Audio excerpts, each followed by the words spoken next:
자, 큐티는 영어로 quiet time이에요. quiet time. 그러니까 조용한 시간. 뭐 조용한 시간이 그냥 그 뜻이, 그러니까 큐티 하자 그러면 그냥 우리나라 사람들은 조용히 묵상하며 말씀에서 하나님의 뜻을 발견해야 되겠다. 그냥 경건의 시간이다. hour of quiet time 뭐 이래도 되고 그냥 quiet time이라고 얘기해도 되고. 그래서 수많은 사람들이 한국에서 이제 큐티를 이제 매일 실천하고 있어요. 성경을 읽고 그 안에서 하나님이 주시는 메시지를 발견해서 나에게 이제 적용해야 되겠다. 이건 뭐 너무나 당연한 거죠. 그렇죠? 크리스찬에게 필수적인 그러한 이런 시간이다. 우리가 그렇게 이야기할 수가 있어요. 근데 문제가 뭐냐? 한국식 큐티는 이와 같은 유익을 우리에게 거의 주지 못합니다. 왜 그러냐? 아전인수식으로 성경을 해석하기 때문에. 그래서 한국식 큐티, 서울에 무슨 뭐 교회도 큐티로 다 뭐 2만 명 되고 부흥을 했다. 사상 누각입니다, 여러분. 사상 누각. 왜 그래요? 성경 말씀을 가르치지 않는데 그거 뭐 교인이 2만 명이 되고 해봐야 무슨 소용이 있어요? 아무 소용 없습니다. 바람 휙 불면 다 무너질 수밖에 없는 모래에 쌓아놓은 그런 성이 되고 말아요. 그래서 이거 안 되는 거예요. 여기 김재혁 형제가 이런 시간은 유익이 많을까요? 잃는 것이 많을까요? 김재혁 형제 얘기가 제 생각에는 안 좋은 점이 많은 것 같습니다. 제가 말씀드리는 건 큐티가 위험하다는 겁니다. 김재혁 형제님 그 글을 제가 설명을 하는 거예요. 그러면서 이제 이렇게 이분이 예를 들었어요. 이제 제가 기독교 기업에 이제 한번 다녔는데 아침마다 조를 짜서 이제 큐티를 했습니다. 그날 주어진 성경의 한 부분을 읽고 서로 뭐 느끼는 거를 이제 발표하는 거죠. 그런데 해보니까 같은 말씀을 읽었는데 저마다 생각이 다르고 적용이 다르고 실생활에 어떻게 응용할 것이 이런 거 다 다르고 이걸 나누고 공감도 하고 배우기도 하고 이렇게 하면서 큐티 시간이 이제 30분이고 이제 지나가는 거죠. 자, 이런 식으로 하는 게 이제 큐티인데 미국에서 이제 옛날에 많이 하던 건데 우리나라에도 지금 유행처럼 이제 번져 나갔어요. 그래서 이게 미국의 하와이에 가면 열방대학이라고 하는 데가 있습니다. 이걸 열방이라고 했는데 영어로 이제 nations, all nations 이렇게 된 거를 열방으로 이렇게 번역을 이상하게 했더라고. 하여튼 여기 연수를 다녀온 직원들은 세계에서 모인 사람들하고 큐티를 이제 나누면서 아마 그 열방대학이 제가 그 이름을 모르겠네요. 하나님의 뜻을 뭐 찾아야 된다 그래갖고 하는 그 미국 사람이 있어요. 이렇게 해서 하나님의 뜻을 찾아야 된다고 그러고서 이렇게 하는, 하여튼 거기서 운영을 하는 그런 그 대학이에요. 여러 사람들하고 큐티를 나누면서 그들의 영성에 큰 충격을 받았다. 거기 갔다 온 사람들이 그냥 작은 화분 하나만 봐도 하나님의 손길이 얼마나 아름다운지 알 수가 없다 그러고, 성경 한 구절만 이렇게 봐도 그냥 진지하게 그냥 나한테 이 말씀이 다가와서 놀라운 이런 철학을 발견하게 된다고 막 이렇게 이제 큐티를 이제 하는 거예요. 이렇게. 근데 이런 식의 이제 묵상을 하다 보니까 하나님이 진짜 이야기하려고 하는 그 음성에 귀를 기울이는 게 아니라 어떻게 하면 남을 감동을 시킬 수 있는 이야기를 내가 개발할 수 있을까? 여기에 일단 몰두하는 거예요. 이제 성경을 읽고는 말을 해야 되잖아요. 내가 읽은 거를. 그러니까 어떻게 하든지 여기에서 아름다운 뭔가를 이렇게 매칭을 시켜갖고 그래서 감동을 시키는 그런 말을 이제 해야 되는 거죠. 그렇죠? 그렇게 돼서 남을 감동시키기 위한 생각을 개발하는 그런 매너리즘에 이제 빠지게 되는 거죠. 이렇게 되니까 큐티의 파트너가 바뀌면 내용도 바뀌고 수위도 바뀌고 코드도 다 바뀌고, 이렇게 되면 하나님을 통해 나눔을 잘하는 사람, 아주 그냥 감동적으로 얘기한 사람은 이렇게 부각이 되고, 그렇죠? 그렇지 않은 사람 좀 밑으로 이제 처지게 되니까, 그리고 어떻게 해요? 자꾸 감동적인 거 뭐 예화도 읽고 뭐 이렇게 해서 거기다 갖다 붙이는 그러한 스타일의 사람들만 이제 높이 올라가는 그런 일이 이제 발생하는데, 여기 아주 좋은 말을 썼어요. 종교인들은 감동을 원하고 신앙인들은 깨달음을 원한다. 성경을 읽고 잘 들으셔야 돼. 이거 중요한 말이에요. 종교인들은 감동, 말 그대로 감성팔이. 그래서 감성팔이 설교하는 목사들에게 몰리는 거예요. 사람들이 감성팔이 하는 그런 목사들에게. 근데 신앙인들은 깨달음을 원한다. 깨달음, 성경을 읽고 하나님이 무엇라고 말씀하셨는가를 이해하기를 원한다는 거예요. 근데 이분이 뭐라고 썼냐? 한국 교회에는 종교인이 훨씬 많습니다. 교회 가면 어떻게 하든지 그냥 감성 팔아갖고 해갖고 질질 울게 하고 막 이렇게 해가지고 그날 은혜 받았다고 그러고 이렇게 교회당 나가도록 만드는 그런 설교가 대다수고, 그걸 원해서 교인들이 교회에 온다는 거예요. 그러니까 마음에 감동을 주는 달콤한 이야기, 이런 거, 그렇죠? 이런 거 하고, 목사가 서서 유행가를 하고, 소모 목사 있잖아, 그냥 유행가를 하고, 이게 말이 됩니까, 여러분? 시를 낭송을 하고 막 이렇게 하면서 감성을 팔거든요, 이게. 이런 데서 빨리 빠져나와야 돼요. 안 돼요, 이거. 여러분의 영혼에 그냥 독이 되는 겁니다, 그게. 이 유명 연예인들 데려다가 또 감성팔이 간증 또 시키잖아요, 이게. 이렇게 해갖고 교회 교인들을 그냥 완전히 그냥 감성적인 이런 늪으로 그냥 빠뜨리게 이렇게 이제 만드는 거거든요. 그러니까 성경 강해. 하나님이 무엇라고 말씀하셨냐, 그래서 나는 어떻게 살아야 되겠느냐 하는 거를 성도들이 말씀을 듣고 스스로 판단해서 이 말씀을 요리할 수 있는 그와 같은 능력을 가질 수 있도록 그렇게 만드는 게 목사가 해야 될 그런 일인데, 정말 한국교회는 그 일이 대단히 부족해요. 대단히 부족해. 거의 없다고 봐도 될 정도로 부족해요. 자, 언젠가 좋은 메시지를 전하기로 유명하던 한 교수이자 목사가 이제 김재혁 형제 교회에 이제 왔는데, 명성이 의심스러울 정도로 메시지가 심각할 정도로 부실했다는 거예요. 부실했어요. 말 그대로 인도에 이제 그 힌두교 그 도사를 구루라 그러는데, 구루. 라지니시라고 하는 그런 유명한 구루가 있는데, 그냥 그런 그 인도 그 힌두교 그런 교주한테 이렇게 들을 수 있는 구수한 그런 이야기, 그거 한데 그렇게 사람이 이제 끌리는 거예요. 예를 들면 이렇게 얘기했다. 제 그림을 가서 보면 사람 여기 코하고 여기 사이에 이렇게 폭 파인 걸 보고 인중이라고 이야기하잖아요. 인중. 그렇죠? 그래서 뭐라고 이야기하냐. 이렇게 윈 입술 위에 그 인중의 그 패인 골은 태어나면서 하나님이 내가 너를 사랑한단다, 이건 너와 나만의 비밀이야, 이렇게 하시면서 입을 다문도록 꾹 눌렀기 때문에 이 인중이 생긴 거다, 이렇게 이제 이야기를 하는 거예요. 그래서 그 자국이 생겼고, 아기는 그 비밀을 발설하면 안 되기 때문에 어려서는 말을 못 하는 거다. 이게 완전히 그냥 이상한 방향으로 가는 거 아니에요? 이런 걸 좋아한단 말이에요. 사람들이 좋아하고 이런 거 하는 사람들이 유명하다는 그런 목사가 되는 거죠. 말을 못하는 것이면 잘하면서 그 약속을 잇는다, 뭐 이런 이야기를 이제 하는 거죠.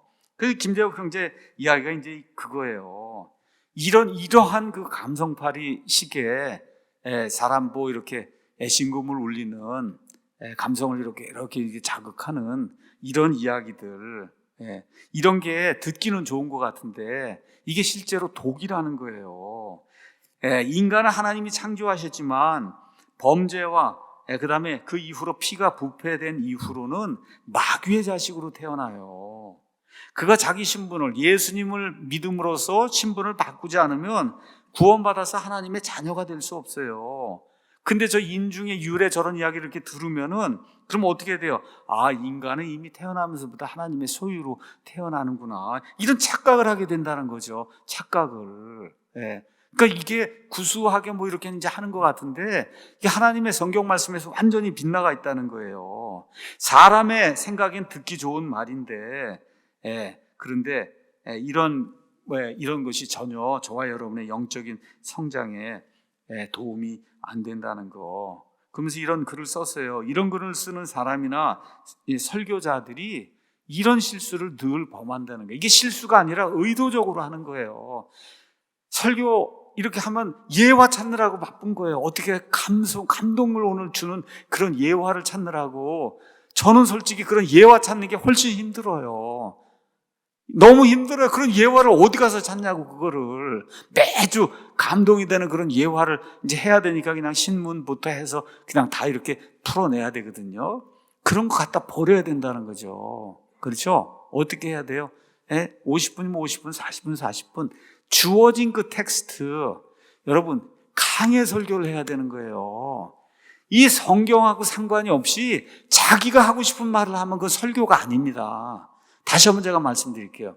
내가 하고 싶은 그런 메시지, 그거에다 성경 구절을 갖다 집어넣어서 성경 구절은 전혀 그 얘기를 하지 않는데 거기에서 뭐 구원이 중요하다, 뭐 천국이 중요하다, 재림이 이렇게 나오면은 좋은 얘기를 한 거예요. 좋은 얘기. 그건 설교가 아니에요. 그런데 그걸 읽었으면 그거를 강의해야 되는 거, 오늘 읽었으면 그거를 강의해야 되는 거다. 그게 설교라고 하는 거를 꼭 기억을 해야 돼요. 근데 성경 한 구절 읽고는 감동을 시키는 그런 거, 목사도 울고 이러면서 감동을 시키는 그런 이야기로 시간을 다 떼어버리고 나면 하나님의 말씀이 뭘 얘기했는가를 성도들이 어떻게 아느냐. 그렇죠? 이게 목사가 빠지기 쉬운 그런 일이라는 겁니다. 자, 그래서 이런 것도 이제 보면서 큐티의 폐해를 만들어낸 이런 실수는 논리적인 사람들보다 감성적인 사람들이 자주 하는 것 같다. 여러분, 좌익도 다 감성파리한 사람이 좌익도잖아요. 우익은 논리적으로 생각해요. 이게 공산주의가 좋은가 나쁜가 이런 거를 생각을 해보고 안 찍습니다. 논리가 있기 때문에, 이성적이기 때문에. 근데 누가 다 거의 이 감성적 좌익이 되냐? 말 그대로 감성파리, 뭉클하게 이렇게 올라와서 이렇게 좀 사랑으로 나눠줘야 되지 않나. 이런 사람들이 좌익이 되는 거예요. 교회도 마찬가지예요. 이런 그 좌익적 성향을 가진 이런 감성적인 이런 사람들이 그런 메시지를 들어야 울고 그러고 그날 은혜 받았다고 하니까 막 교회에서 목사가 춤추고 뛰고 뭐 하면서 그냥 웃기려고 그렇게 애를 쓰는 그런 일이 이제 생기는 거죠. 성경과 기독교는 명확한 논리를 기본으로 하고 그 이후에 은혜와 감동과 스토리가 있는 거다. 이게 중요한 거예요. 잘 들어야 돼요. 명확한 논리를 기본으로 하고 그 위에 은혜와 감동과 스토리가 있어야 되는 거예요. 이해하시겠죠? 이게 뒤집어져서 논리적인 그와 같은 그건 하나도 없이 그저 무조건 웃기고 울리고 하는 이런 식으로 나가면 안 된다는 거죠. 그런데 명확한 논리성 이런 건 간과하고 감상적인 묵상만을 쫓아 이렇게 하는 거, 남이 더 감동적인 말을 하니까 난 더 해야 되겠구나 그러고선 그 성경 구절하고 전혀 상관없는 걸 자꾸 가져다 대면 그러면 이 큐티가 말 그대로 독이 되는 거죠. 그런데 이분이 또 이렇게 해서 참 좋아요. 하나님은 느낌으로 다가가는 존재가 아닙니다. 자꾸 하나님을 느끼려 하다 보니 그분은 어떤 날은 한없이 자비롭다가 어떤 날은 무섭고 어떤 날은 무관심하고 심지어 어떤 날은 이분이 있나? 느껴지지 않는 날이지. 하나님이 느껴지지 않으면 이분이 도대체 존재하나? 이렇게 되는 거예요. 느낌으로 다가가는 분이 아니다. 내 입장에서 느끼는 것에 의해 하나님의 성품이 결정이 되지 않는다는 것을 저와 여러분이 기억을 해야 되는 거예요.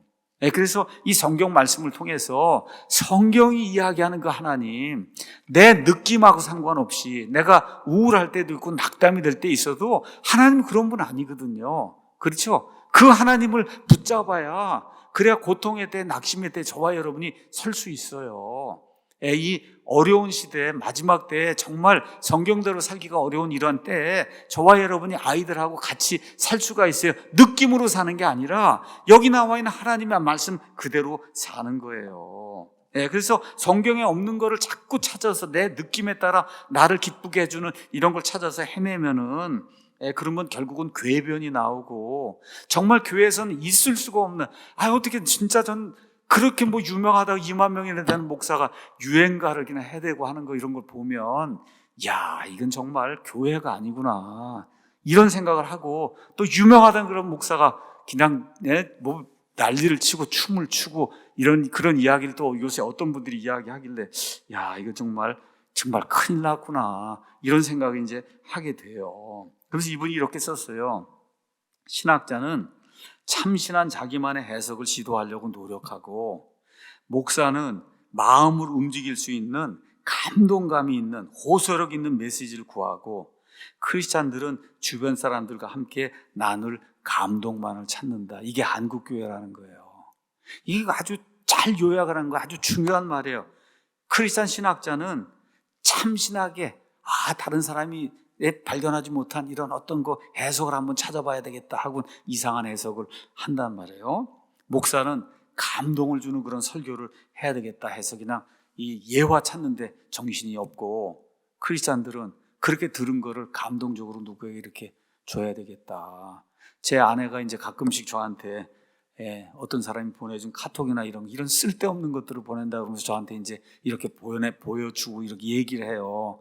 그게 뭐냐? 이거예요, 이거. 감성 발휘하는 거, 이런 거 오면 제 아내도 아주 싫어하거든요. 이건 아니다. 이건 기독교가 아니에요. 감성 발휘하는 거는.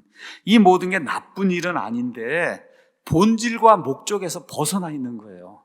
본질과 목적이 먼저 있고, 그 다음에 내가 할 수 있는 참신한 해석이 있는가 살펴보고, 남을 감동시킬 수 있는 그런 예화도 찾아보고, 그런 감동적인 스토리를 본질과 목적이 있은 다음에 남에게 전달을 해야 되는 거죠. 그러면서 이분이 한국교회를 망치는 거에는 여러 가지 이유가 있는데 그중 한 가지가 큐티입니다. 큐티. 이거 정말 한국교회를 망치는 거, 저도 그렇게 동의를 해요. 성경을 읽고 그대로 받아들이면 되는데, 초신자 때부터 그저 혼자 묵상하며 자기만의 하나님을 이렇게 이제 잘 찾아야 되는데, 이게 안 되다 보니까, 왜? 기준이 없으니까. 교회에서 어떻게 성경을 읽고 올바른 교리가 무언가를 전혀 가르치지 않아요.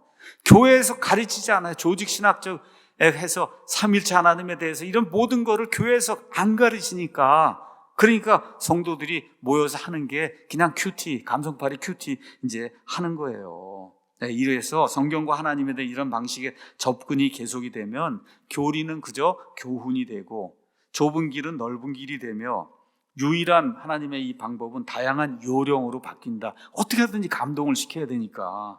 그러므로 진정한 의미의 묵상은 먼저 말씀을 읽고 언어를 잘 이해하고 그걸 능력을 키워갖고, 하나님이 도대체 이 말씀을 통해서 뭐라고 이야기하는가, 이거를 깨닫는 데 있다는 거죠. 그래서 어설픈 큐티는 뭐하고 똑같냐? 운전면허 방금 딴 사람이 차를 몰고 고속도로에 나가는 거하고 똑같다. 이렇게 이제 표현했어요. 자, 그래서 바르게 큐티를 하려면 어떻게 해야 되냐? 첫째, 정확한 교리 공부가 필요하다. 올바른 큐티를 하려면은 일단은 정확한 교리 공부가 필요하다는 거예요. 그래서 여기 있는 것처럼 성경 신자들의 교리 문답, 김재욱 형제님이 뭐라고 얘기하냐? 크리스찬이라 하면은 알아야 될 아주 기본적인 게 있다는 거예요. 우리 사랑침례교회에서 나온 성경 신자들의 교리 문답, 이런 그 소책자도 이제 한 3주 있으면 이제 개정이 돼갖고 이렇게 좀 잘 이렇게 만들어서 이제 다시 나올 거거든요. 이 정도는 좀 알아야 이걸 기준으로 해서, 그래서 콰이어 타임을 우리가 할 수 있다는 거죠. 이것도 이제 교회에 나중에 신청하면 한 3주 정도 있으면 나올 거예요. 그럼 이제 보내드릴 거예요. 두 번째는 이분이 뭐라고 이야기했느냐. 과도한 해석을 하지 말고 단순하게 읽고 앞뒤 문맥이 뭘 이야기하는가를, 그거를 판단하라는 거예요. 세 번째는 아주 어느 면에서는 극단적인 그런 그 안내 지침인데, 큐티 안내서를 갖다 버리십시오. 큐티 안내서를. 저도 동의합니다. 이거 필요 없거든요.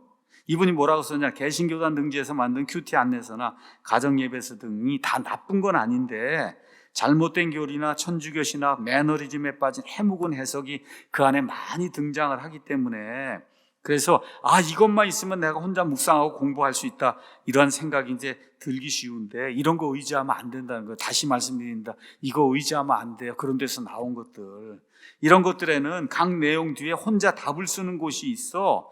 검증할 수 없는 틀린 답을, 혼자 답을 쓰는 거예요. 그 답이 뭔지도 모르고 혼자. 그리고 감동적인 거 썼으면 자기 마음속으로 기쁜 거예요. 이거 답을 잘 썼구나.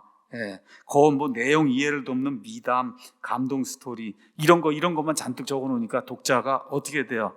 단단한 음식을 먹는 사람이 못 되고 그저 이유식 맨날 저쪽저쪽 빠는 이런 사람이 이제 된다는 거죠.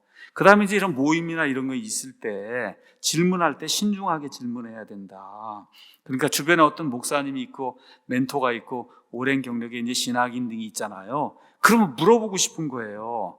물어보는데 이 사람이 잘못 대답한 걸 갖고 평생 살면 곤란해지니까, 그러니까 질문할 때도 신중하게 정말 성경을 최대한 탐구하고 가능하면 하나님께 이 답을 구하려고 그렇게 노력을 해야지, 어설픈, 특히 크리스찬 카페 있어요. 이런데 뭐 이런 거 있어요. 거기 교회 홈페이지 이런데 질문 올리지 말고 제대로 된 지식과 바른 상식 안에서 말씀을 다루는 그런 교회, 이걸 찾고 분별하고 그렇게 해서 신중하게 질문을 해야 된다. 그 다음에 답변하는 것도, 이 질문 받으면 답변도 해야 되잖아요. 신앙 경력이 좀 있고 이러면 주변에서 이제 상담을 요청하거나 질문하는 경우가 있잖아요. 이럴 때 자기도 모르는 거, 애매한 거 이렇게 있잖아요. 그러면 난 잘 모른다고 분명하게 이야기를 하고, 이렇게 해서 이 사람에게 잘못된 정보를 주지 않도록 이렇게 이제 노력해야 되죠. 그 다음에 또 뭐라고 썼냐? 설교나 나눔에 진지해야 된다. 다시 말해, 어떤 모임에 이런 믿을 만한 그런 리더가 없다면 말씀을 나누거나 돌아가면서 설교를 하는 일, 이런 거 하면 안 된다는 거예요. 이게 위험한 일입니다. 위험한 일이에요. 그래서 검증된 사람이 없으면은, 그러면 그런데 모여갖고 성경 공부한다 그러고 말씀 누가 선포한다 그러고 그렇게 하면 안 되는 거예요. 그 다음에 마지막으로, 적당한 리더가 없다면 그냥 성경을 읽고, 성경을 그냥 돌아가면서 성경을 읽고, 그렇죠? 그 성경과 관련된 합당한 이야기들을 나누는 그와 같은 모임이 돼야 된다. 그러면서 이렇게 썼어요. 바르게 번역된 그 성경을 읽고 그 자체의 뜻만 이해해도 충분하다. 저도 동의합니다. 거기 있는 것만 이해해도 충분하다. 그래서 말씀의 힘을 그대로 느끼며 깨닫게 되며 가장 큰 은혜가 이러할 때 이제 발생한다는 거죠. 그래서 이런 걸 저와 여러분이 기억하면서 디모데후서 2장 15절에 너는 진리의 말씀을 바르게 나누어 너 자신을 하나님께 인정받은 자로 부끄러울 것이 없는 일꾼으로 나타내도록 연구하라. 그 일을 위해서 잘 나눠야 되는 거예요. 있는 그대로. 앞뒤에 어떤 비유적인 것이, 상징적인 것이 있을 수 있어요. 그거는 앞뒤 문맥이 이야기를 해줍니다. 저와 여러분이 이렇게 읽을 때 앞뒤 문맥이 이야기를 해줘요. 그렇게 읽으면 되고, 그거 빼고는 나머지는 다 문자 그대로 읽으셔야 돼요. 문자 그대로 읽어야, 그래야 성경이 하나님이 주신 그대로 해석이 될 수 있는 거예요. 그 다음에 말씀의 대상이 중요한 거예요. 말씀의 대상. 그래서 여러분이 성경을 읽으실 때 말씀의 대상, 이런 걸 잘못 이해하면 어렵습니다. 말씀의 대상. 여러분 예를 들어 야고보서 이런데, 야고보서는 하나님과 주 예수 그리스도의 종 야고보는 널리 흩어져 있는 12지파에게 인사한다. 야고보서 같은 경우 많은 사람들이 넘어지는데 왜 로마서하고 다르냐? 다른 이유가 있죠. 야고보서는 초기에 기록된 이 신약 성경이에요. 초기에는 거의 100% 유대인들만 신학교회 안에 들어와 있었어요. 그 사람들을 대상으로 해서 교회, 신학교회인데 신학교회 멤버가 거의 100% 유대인이란 말이에요. 거의 100%. 그렇죠? 이런 사람들에게 구원받은 다음에 어떻게 살아야 되느냐, 이런 걸 가르치는 그런 말씀이지, 어떻게 구원받느냐를 가르치는 그런 말씀이 아니에요. 그러니까 실제로 구원받은 사람에게는 가장 중요한 책이 야고보서예요. 가서 한번 읽어보세요. 저와 여러분이 해야 될 그런 아름다운 덕목들이 얼마나 구체적으로 나열이 되어 있는가. 그래서 이런 것들을 잘 이렇게 저와 여러분이 이해를 하면서 성경을 읽어야 되는 거예요. 자, 그래서 제가 오늘 몇 권의 책을 소개했습니다. 성경 바라보기, 그 다음에 성경 해석법, 그 다음에 여기 있는 것처럼 성경 신자들의 교리 문답, 이런 것들이 이제 책으로도 나오고 또 무료로 하는 그런 그 소책자로 이제 나오고, 이제 이렇게 이제 되니까 여러분께서 책도 한 권 사셔서 좀 읽으시고 소책자도 이제 읽으시고, 이렇게 해서 목사에게 의존하지 않는 혼자서는 그런 그리스도인이 되려고 노력하셔야 돼요. 그게 가장 중요한 거예요. 우리 교회에서 가장 역정을 두는 거예요. 목사가 계속 가르치는 그 내용이 뭐냐? 혼자 어디서도 이 세상의 모든 게 다 사라지고 나하고 내 아내하고만 남았어요. 거기서도 성경 읽으면서, 그렇죠, 하나님께 영광을 돌릴 수 있는 그런 그리스도인이 되는 거, 이게 하나님이 원하시는 거예요. 지금 우리가 마음대로 모일 수 있으니까 물론 당연히 공예배 모여서 같이 찬양하고 하는 그런 거 해야죠. 교회로 모여야죠. 그렇죠? 그럼에도 불구하고 여러분이 흩어져 나가서 개개인이 스스로 설 수 있는 그런 사람이 되는 거, 이거는 올바른 성경 해석 방법을 통해서만 가능하다. 이걸 여러분 꼭 기억을 하시고, 그리고 성경 해석본 이런 책자들 좀 읽으시고, 그래서 영적으로 성장을 해서 그래서 하나님을 기쁘게 하는 모든 사람이 되기를 예수님의 이름으로 축원합니다. 기도하겠습니다.